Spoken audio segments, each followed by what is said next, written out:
India and Pakistan have fought 2 wars and clashed many other times over the divided region of Kashmir. Tensions spiked after an attack on a tourist site in Indian-administered Kashmir in April. India blamed Pakistan for supporting the militants, something it denied. So, how did we get here? I'm Oliver Conway, and this is the Global News Podcast from the BBC World Service. I'm joined by Farhat Javed in Muzaffarabad in Pakistani-administered Kashmir, and from Delhi by Arunaday Mukherjee, and by our chief international correspondent, Lise Doucette. So we'll start with you, Arunaday. Why is there so much tension between India and Pakistan over Kashmir? Well, that's a question that, we really need to go back a few decades to understand where it all began. And it all began in 1947 when Britain, which ruled over this territory, divided up the region. It ruled over into Hindu-majority India and a Pakistan majority and a Muslim-majority Pakistan. Now, at that time, Kashmir was essentially left to decide on its own where it wanted to join. Now, initially, Kashmir wanted independence, but then later on, the local ruler of Kashmir at that time, a Hindu, decided to accede to India at a time when a Pakistani tribal army invaded the region. So since then, the conflict really began. Now, both countries, India and Pakistan, claim the territory in full, but control only in part. They fought 2 wars over Kashmir. They've also fought a limited conflict as well in 1999. But essentially, what has happened is this entire region has seen an armed separatist insurgency for decades now against Indian rule, which has claimed the lives of thousands of civilians as well as security personnel. India, for all these decades, has maintained one allegation, that all these separatist groups operating in Indian-administered Kashmir have the backing of Pakistan because of this bloody history that goes back to 1947 and those wars and conflicts that were fought over Kashmir for. So essentially, this time is no different again. Now, on the 22nd of April, when you saw this particular attack take place, it was different from the attacks that we've seen in the recent past, because most of them, case in point, 2016, when 19 army soldiers were killed, 2019, when 40 paramilitary personnel were killed, these were all targeted attacks on security personnel. But this time, the difference was these were civilians, 26 civilians, most of them tourists, were targeted in that deadly attack. Now, that's what changed the dynamics of it all, which is why you've seen this kind of outpouring of shock and anger in the country, which is why there's also been considerable pressure on Prime Minister Narendra Modi's Bharatiya Janata Party government, which is in alliance with a few other parties, to really do something about it, especially because this party has always championed this very muscular brand of nationalism, talking tough on terror. So they had this pressure to act as well. You heard the Prime Minister, Narendra Modi, using words like, "We will pursue the attackers and their backers till the ends of the earth." That has now translated into what we saw transpire overnight. So this area has always seen a lot of conflict. This time, with a difference, given the targeting of civilians, which is why you're seeing this kind of response, which is dominating headlines. For people who've never been to Pakistani-administered Kashmir, or indeed Indian-administered Kashmir, just describe for us what the region looks like. So I am in Muzaffarabad, which is the capital of Pakistan-administered Kashmir. This region is as picturesque and as beautiful as the Kashmir, part of Kashmir, which is administered by India, is. It's a beautiful valley nestled in the mountains, lush green. And I have been doing quite a lot of reporting in to covering conflict around line of control in different parts of Pakistan administered Kashmir. So I have come here quite often. I have always been mesmerized by the beauty this region has, but at the same time, painful stories and the struggles that people go through whenever there is a conflict in this region, whenever there is a cross-border fighting. I think the people who are living on very close to these borders, they are the ones that suffer the most. And what is the view of people in Pakistan of the unrest in Kashmir, in Indian-administered Kashmir? People are usually concerned. Yes, that is true. Kashmir, Indian-administered Kashmir, this subject has been part of, Pakistan's school curriculum in colleges, universities. This is what, kids as young as 5, 6 years old are taught, that how, what is happening in Kashmir, their human rights violations, etc. So this is part of textbooks that Pakistani children, grow up reading. So there is always a sentiment, but I would also say that this sentiment is, they do talk about, they do feel about, they do talk about what is any allegations of human rights abuse that is in Indian administered Kashmir. But at the same time, Kashmir issue in Pakistan is not as much, I mean, analysts believe that it is not as much politicized as it is in India. So that also stands as a fact, and many believe that Kashmir is part of, a political party's manifesto before every election, but it doesn't get as much hype as it gets in India. And what is the feeling in Muzaffarabad after this latest increase in tensions between the two nations? The atmosphere here is quite tense. Right now, I'm standing in front of the mosque, which was one of the targets in Pakistan and Pakistan-administered Kashmir. It has been completely destroyed. So they told me the scene, how children were screaming, how women were crying, and they had to, leave when they heard these loud sounds of explosion in this area. So there is an air of fear here, and we are talking about Muzaffarabad. Muzaffarabad is under 100 kilometers from the line of control. So it is far away. So and this attack has happened literally in the center of Muzaffarabad city, in the center of this capital. This is quite unusual. People were not expecting that this would happen here. They were expecting there might be a surgical strike, or there might be some cross-border firing, as it was happening in the areas near line of control, but not like this far away in the heart of the capital. So this came as a shock for them all, and there is an atmosphere of fear. As I said, there is some uncertainty as well. People are worried. Now, Lise, the whole Kashmir region is disputed by India and Pakistan, and even China controls parts of it. I mean, just tell us how dangerous a flashpoint Kashmir is for the world. I was the BBC Pakistan correspondent in 1989 and witnessed myself at the line of control the first stirrings of Kashmiri militancy, which were indigenous groups, the Jammu and Kashmir Liberation Front, JKLF, who did this long march to the border. And I had come from Kabul, which of course was the Cold War battle between the Soviet-backed communist government in Kabul, the American-backed Mujahideen working with Pakistan and Saudi Arabia. And I remember writing at the time, why doesn't the world care about Kashmir? Why isn't Kashmir getting the attention of other countries? And that is because, and we heard from Arunade, a little capsule history, is that the militancy has waxed and waned over time. And in fact, the most militant groups emerged out of the Cold War battles, out of links with Al-Qaeda. Pakistan banned groups like Lashkar-e-Toiba and Jaish-e-Mohammed in 2002. But India's accusation is that they are very much still based in the Punjab region of Pakistan. They have taken on different guises, and some of the places which India has hit this time are linked to one other of those groups. The current group that is most dominant in Kashmir is the Resistance Front, the TRF, but India says they are a front for Lashkar-e-Taiba, which Pakistan denies. Where are we now? I kind of gave a little sketch about who were the main players before. But where we are now is that Pakistan's main ally, main military backer, who used to fund and arm the Pakistan military, was the United States, which could pick up the phone and speak to the Pakistan military, which literally calls the shots. In 2025, the United States has been displaced by China. China is the all-weather friend of Pakistan, going back decades. Now it is playing an increasingly important role with the retreat of the United States, which is now closer to India.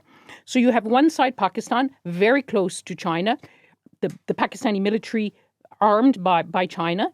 You have the Indian government, as we heard from Arunade, increasingly militant, backed very close personal and political relationship with the United States, particularly under President Donald Trump. You have Russia somewhere in the mix as well. Iran as well has been trying to mediate.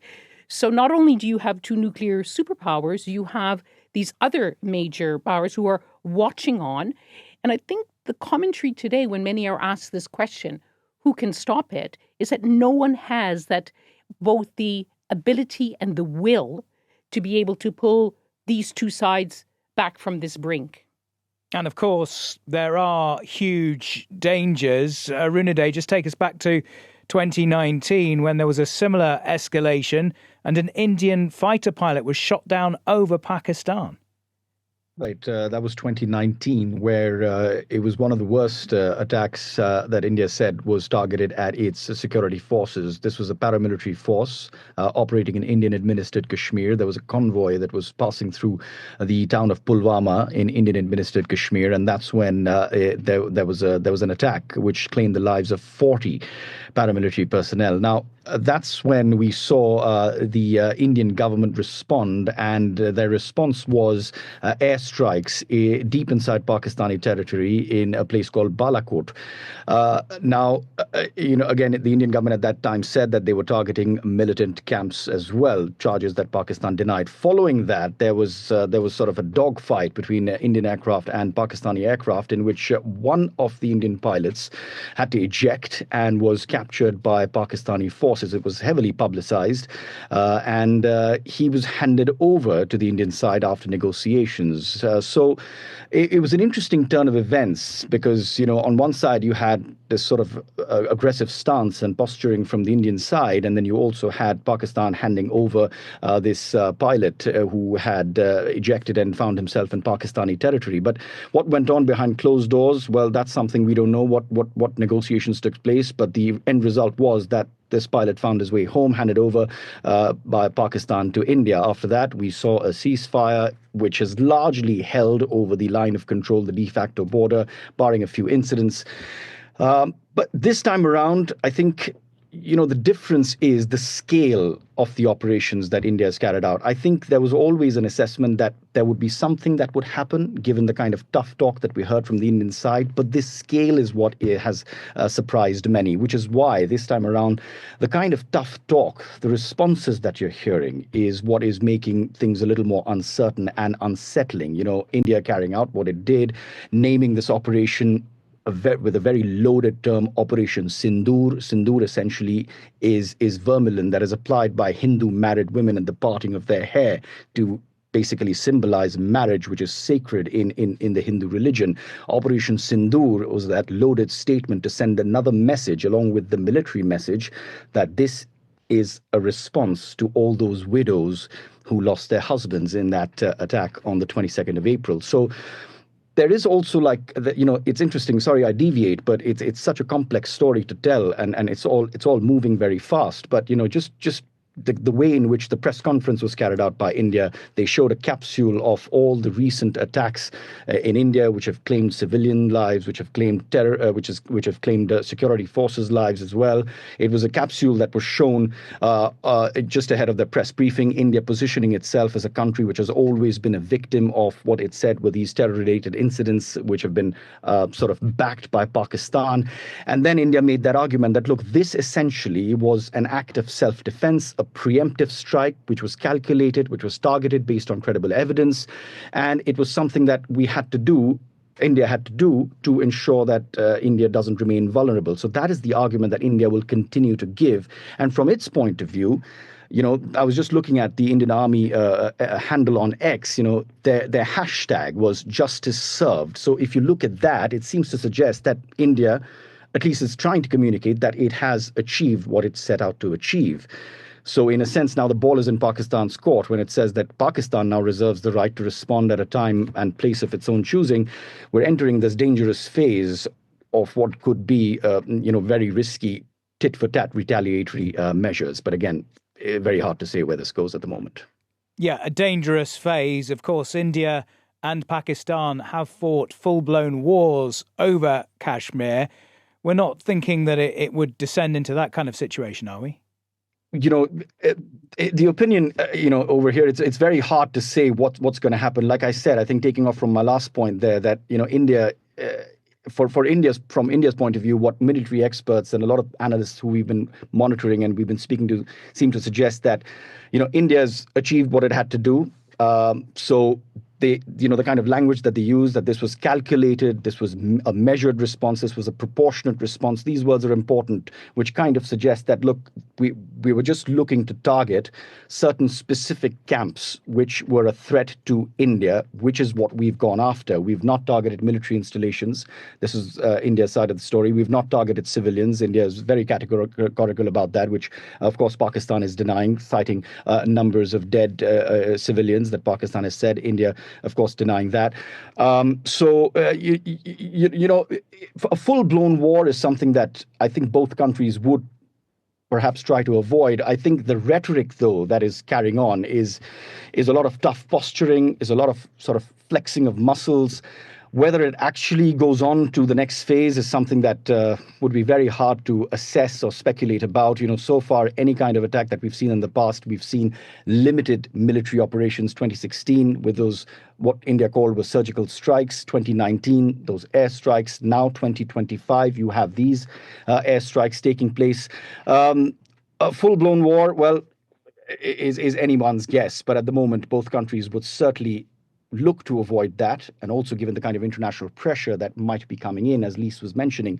You also have to understand we've got Iran's foreign minister who just visited Pakistan. He's due to be in India in the week ahead. You've got India trying to position itself on the global platform as a country which is trying to secure trade deals with countries like the UK, which just was finalized yesterday, which is on Tuesday. You've got India working very hard to finalize another trade deal with the US, positioning itself as that global regional power, countering the growing Chinese influence here in the region. So India would also be looking to continue position itself in that way. You also have to understand very quickly, as I speak, just something that came to mind. A very popular Indian cricket tournament is currently going on in the country. That is the Indian Premier League, which attracts hundreds of foreign players in the field of cricket. It's league cricket. It's very popular. You've got foreign coaches, foreign commentators who are here in the country. India just hosted a big media summit in the city of Mumbai, the financial capital, called the WAVE Summit.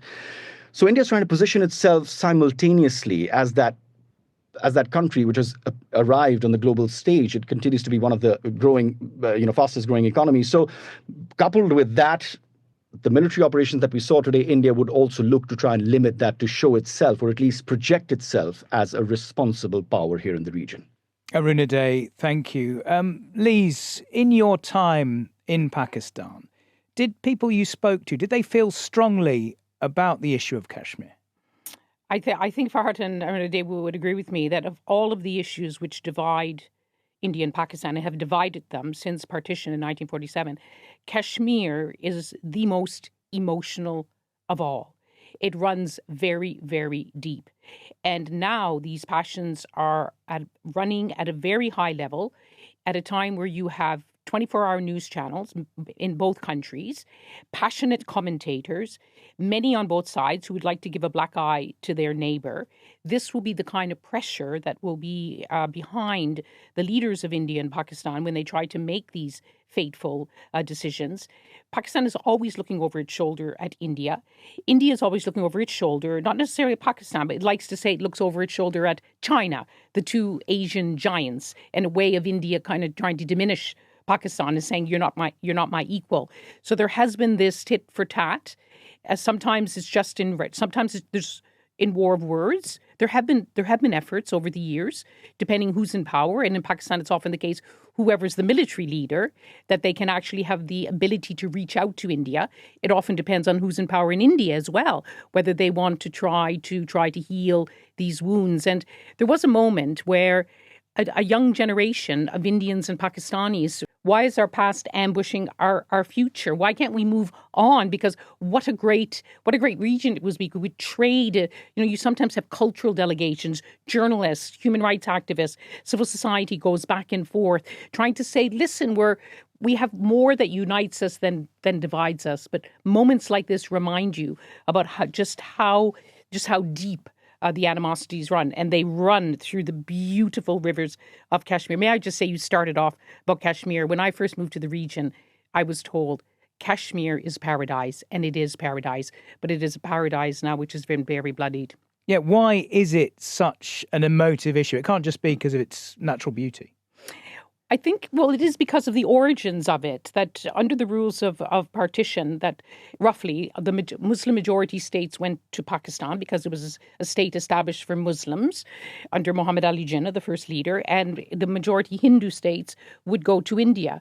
But it was left to the Maharajas, the heads of these princely states, who took a rather radical decision to remain in India, not to join Pakistan. That immediately precipitated a war, as we already heard from Arunadhay. And I remember over the years that, I don't know what the current, if you did, it would be impossible to hold a proper public opinion poll, but what percentage in Pakistan-administered Kashmir and Indian-administered Kashmir, how many want to be part of Pakistan, how many want to be part of India, and how many want to be independent? There was a moment when polls said most Kashmiris would want to be independent. But of course, there's been generations after generations now. And in 2019, when Narendra Modi removed the semi-autonomous state of Kashmir, that moved it bound it even more tightly into India. And so that UN resolution calling for Kashmiris to be allowed to choose their own futures is being buried under layers of dust in history. And we've had some questions on social media that we're going to put to our chief international correspondent, Lise Doucette. Lise, first of all, who administers Kashmir? That's a very good question. And I would urge our listeners and viewers to be very conscious of the language. In conflicts, language really, really matters. And when the BBC refers to the side, on the Indian side, it's Indian-administered Kashmir and Pakistan-administered Kashmir. Pakistan would call it Azad Kashmir, which means free Kashmir. But there are two sides of Kashmir, and both administered by these neighboring states, these rivals, longtime rivals as well. And India recently changed the status of what we call Indian-administered Kashmir by removing its semi-autonomous status, which has as a way to bind Kashmir more closely into India. Hence the anger of those on the Pakistani side who would like Kashmir to be united. And difficult one now. Who started this conflict? This is an explosive question. All I will say is that it goes back to the origins of the state of India and the state of the Islamic Republic of Pakistan, which came out of the partition of the Indian subcontinent during British colonial rule, when it was decided to set up a state for Muslims and a state for Hindus to try to deal with these tensions of these communities. Under the rules of partition, it was generally to try to divide them, and it was very messy and bloody. Muslim majority parts of the Indian subcontinent would go to Pakistan, Hindu majority would go to India. But the question was left to the Maharajas, who were head of the princely states. And one Maharaja decided that his Muslim majority state would stay in India. And that has been an open wound ever since. And time and again, decade after decade, the question has come up, what would Kashmiris really like to do? Would they like to be part of India or Pakistan, or would they like to be independent? And to this day, they have never been given that choice. Now, looking at this latest conflict, Pakistan says it shot down 5 Indian warplanes. Is that true? Well, as we are recording it's 3:00 British summertime, BBC is still trying to confirm that claim. India denies it. There is a question as to whether or not Pakistan may have shot down drones rather than fighter jets. So far, at least at the time of recording, we haven't seen the evidence yet that 5 Indian fighter jets were shot down. And I should also emphasize that as we're recording, the tensions haven't subsided, so a lot more can still happen, sadly. Lise Doucette, our chief international correspondent. Thanks also to Arunadhay Mukherjee in Delhi and Farhat Javed in Muzaffarabad. Thanks for watching this video. For more analysis on world events, go to the Global News Podcast wherever you get your podcasts.